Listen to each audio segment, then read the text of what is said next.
అల్లూరు జిల్లా అరకులోయలో భూ ప్రకంపనలు సంభవించాయి. కొన్ని సెకండ్ల పాటు భూమి కంపించింది. భయంతో జనం ఇళ్ల నుంచి బయటకు పరుగులు తీశారు. భూకంప తీవ్రత 4.4గా నమోదైంది. ఒడిశా కోరాపుట్లో అధికారులు భూకంప కేంద్రాన్ని గుర్తించారు. హైదరాబాద్లోని గోల్కొండ, తారామతి రిసార్ట్లో ఈగల్ టీం తనిఖీలు చేపట్టింది. జాక్ జాన్సన్ ఈవెంట్ పై దాడులు చేసింది. ఈ ఈవెంట్ లో పలువురు బాలీవుడ్ నటులు పాల్గొన్నారు. అందరికీ పోలీసులు డ్రగ్స్ పరీక్షలు నిర్వహించారు. సుమారు 800 మంది సిబ్బందితో ఈగల్ టాస్క్ ఫోర్స్ అధికారులు జాయింట్ ఆపరేషన్ చేపట్టారు. 36 మందికి అధికారులు డ్రగ్ టెస్ట్ నిర్వహించగా మహిళతో పాటు 5గురికి డ్రగ్స్ పాజిటివ్ వచ్చింది. హైదరాబాద్లోని కేబీఆర్ పార్క్ చుట్టూ ఇవాళ ట్రాఫిక్ ఆంక్షలు విధించారు. ఉదయం 11 నుంచి మధ్యాహ్నం 1 గంట వరకు వన్-వే ట్రాఫిక్ ని అనుమతించనున్నారు. అధికారులు ఈ రోజు ట్రయల్ రన్ నిర్వహించనున్నారు. స్టీల్ బ్రిడ్జ్ నిర్మాణంలో భాగంగా ట్రాఫిక్ ని దారి మళ్లిస్తున్నారు. పంజాగుట్ట నుంచి మాదాపూర్ వెళ్లే వాహనాలు ఇందిరానగర్ రోడ్ నెంబర్ 5 మీదుగా మళ్లించనున్నారు.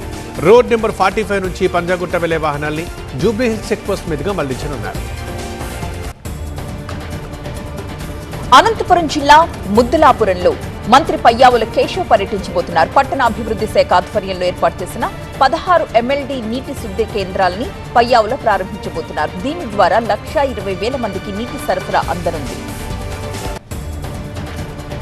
హైదరాబాద్ లో కేంద్ర మంత్రి కిషన్ రెడ్డి పర్యటించనున్నారు. బాబు జగ్జీవన్ రామ్ జయంతి వేడుకల్లో కిషన్ రెడ్డి పాల్గొంటున్నారు. న్యూ నల్లకుంటలోని లింగాలగడ్డ పార్క్, నరేంద్ర పార్క్ ని కేంద్ర మంత్రి సందర్శిస్తారు. హైదరాబాద్లోని ఉప్పల్లో పోలీసులు వాహనాల తనిఖీలు చేపట్టారు. పోలీసుల తనిఖీల్లో 2 చైన్ స్నాచర్లు పట్టుబడ్డారు. ఎల్బీనగర్కు చెందిన 2 ఫ్రెండ్స్ విలాసాల కోసం చైన్ స్నాచింగ్లకు పాల్పడ్డట్టు పోలీసులు తెచ్చారు. వారిని అరెస్ట్ చేసి వారి దగ్గర నుంచి 17 గ్రాముల బంగారు చైన్ని, బైక్ని స్వాధీనం చేసుకున్నారు. మేడ్చల్ జిల్లా బోడుప్పల్ స్టంప్స్ క్రికెట్ అకాడమీలో అండర్-19 భారత క్రికెట్ ప్లేయర్ అరోన్ జార్జ్ సందడి చేశారు. క్రికెట్ లో మెలకువలు నేర్పిన చిన్ననాటి కోచ్ పరశురామ్ ఆహ్వానం మేరకు బోడుప్పల్ స్టంప్స్ క్రికెటర్ అకాడమీకి అరోన్ జార్జ్ వచ్చారు. క్రికెట్ నేర్చుకునే పిల్లలకి హార్డ్ వర్క్, స్మార్ట్ కోచింగ్, అలాగే గైడెన్స్ వంటి వాటిపై అవగాహన కల్పించారు. మంచిర్యాల జిల్లా చెన్నూరు మండలంలోని కాచన్పల్లి గ్రామ సర్పంచ్ అనుచరులు హల్చల్ చేశారు.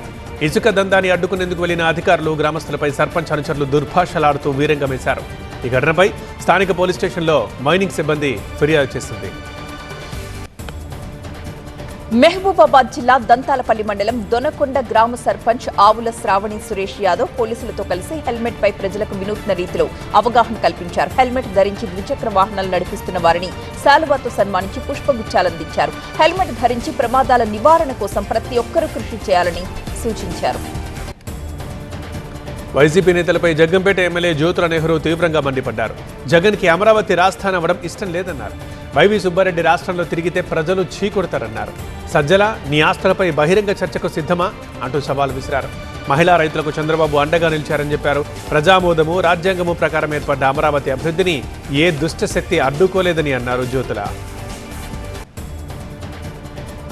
ఏపీకి అమరావతి లాంటి అద్భుతమైన రాజధాని వచ్చిందని ఎమ్మెల్యే కోటంరెడ్డి శ్రీధర్ రెడ్డి అన్నారు. రాజధాని అభివృద్ధి చెందితే మళ్లీ కూటమి అధికారంలోకి వస్తుందని జగన్ భయపడుతున్నారంటూ విమర్శించారు. సీఎంగా ఉన్నప్పుడు 3 రాజధానులు అని మాట్లాడిన జగన్ ఇప్పుడు మావిగానంటూ గావు కేకలు వేస్తున్నారన్నారు.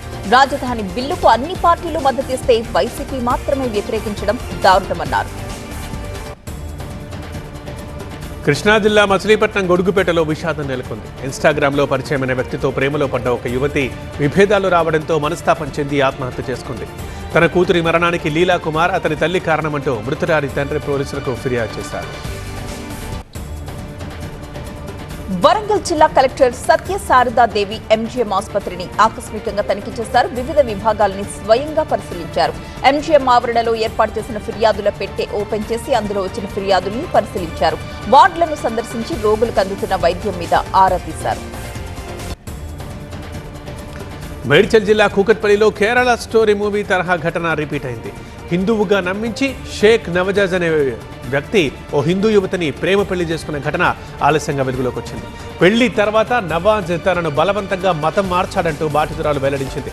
తాగే నీటిలో మత్తుమందు కలిపి నవాజ్ తన సోదరులతో కలిసి తనపై గ్యాంగ్ రేప్కి పాల్పడ్డాడని బాధితురాలు పోలీసులు కంప్లైంట్ ఇచ్చింది.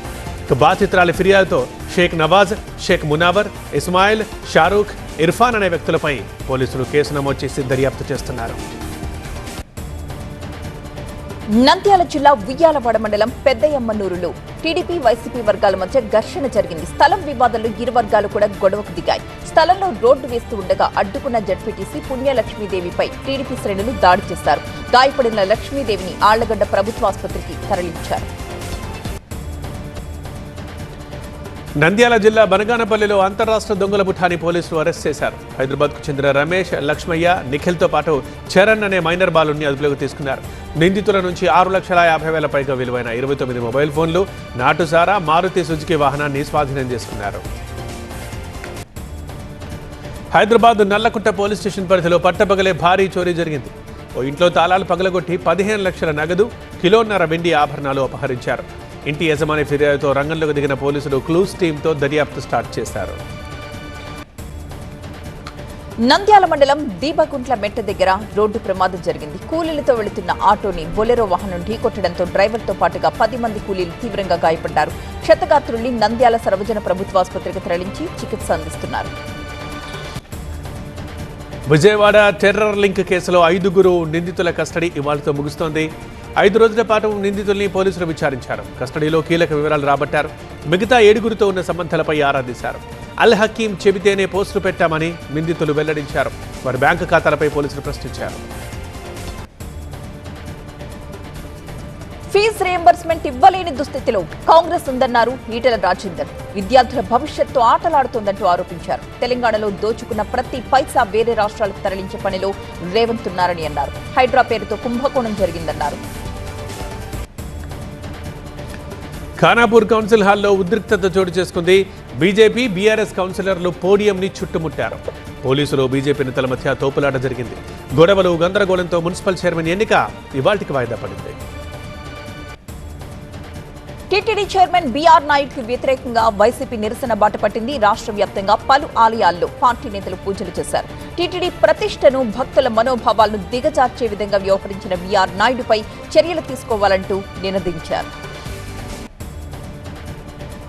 అధికారులు ప్రోటోకాల్ పాటించడం లేదంటూ అసెంబ్లీ కార్యదర్శికి ఫిర్యాదు చేశారు సత్యవేడు ఎమ్మెల్యే ఆదిమూలం. దీంతో కలెక్టర్కు నోటీసులు జారీ చేశారు assembly secretary general Prasanna Kumar. ఈ నెల 15 లోపు వివరణ ఇవ్వాలంటూ ఆదేశించారు. అమరావతిని రాజధానిగా చేరుస్తూ కొత్త మ్యాప్ విడుదల చేసింది ప్రభుత్వం. 28 జిల్లాలతో ఏపీ కొత్త మ్యాప్ ని రూపొందించింది.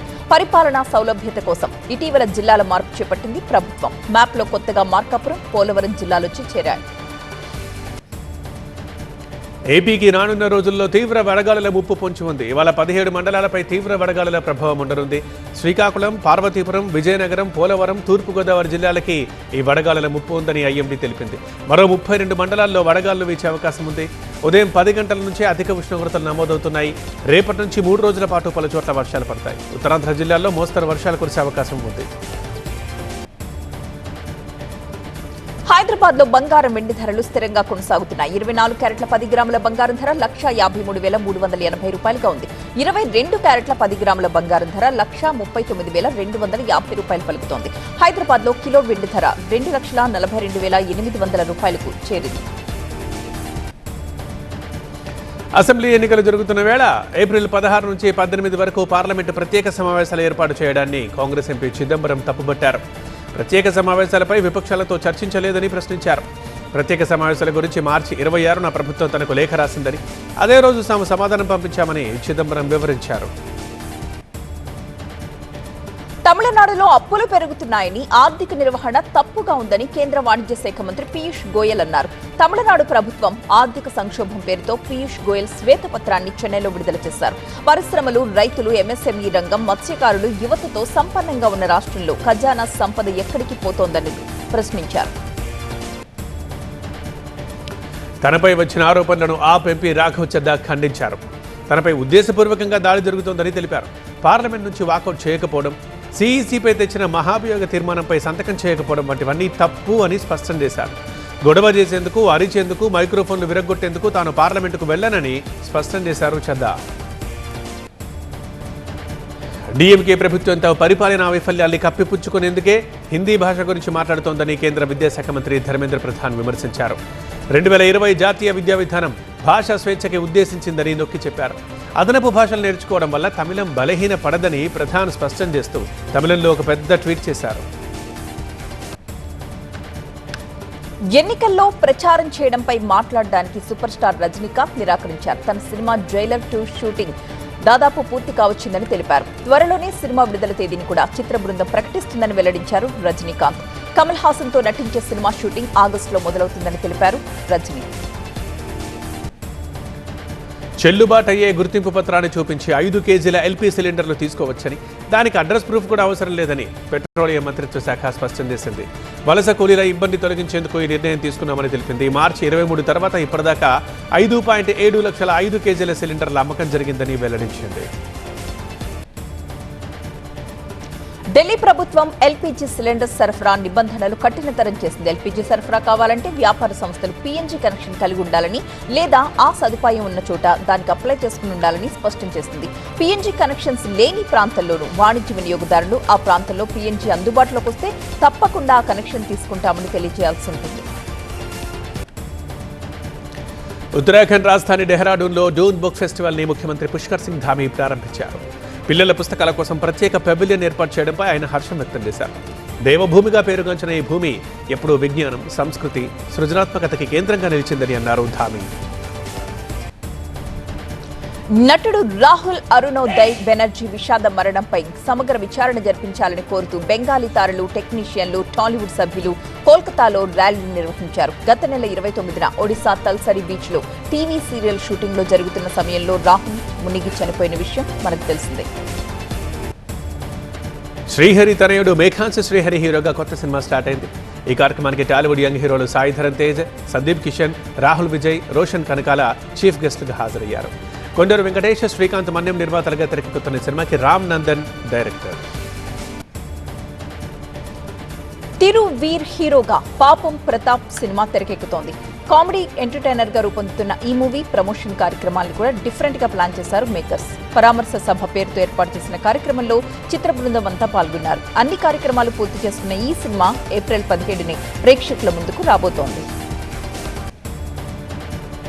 రఘు కుంచే లీడ్ రోల్లో గేదెల రాజు అనే సినిమా రూపొందుతోంది. చైతన్య మోటూరి డైరెక్షన్లో తెరకెక్కుతున్న ఈ సినిమా ఏప్రిల్ 17న ప్రేక్షకుల ముందుకు వస్తోంది. మేకర్స్ ఈ సినిమా ట్రైలర్ రిలీజ్ చేశారు. మర్డర్ మిస్టరీ బ్యాక్ డ్రాప్ లో తెరకెక్కుతున్న ఈ మూవీ ఆడియన్స్ ని ఖచ్చితంగా థ్రిల్ చేస్తుందంటున్నారు మేకర్స్.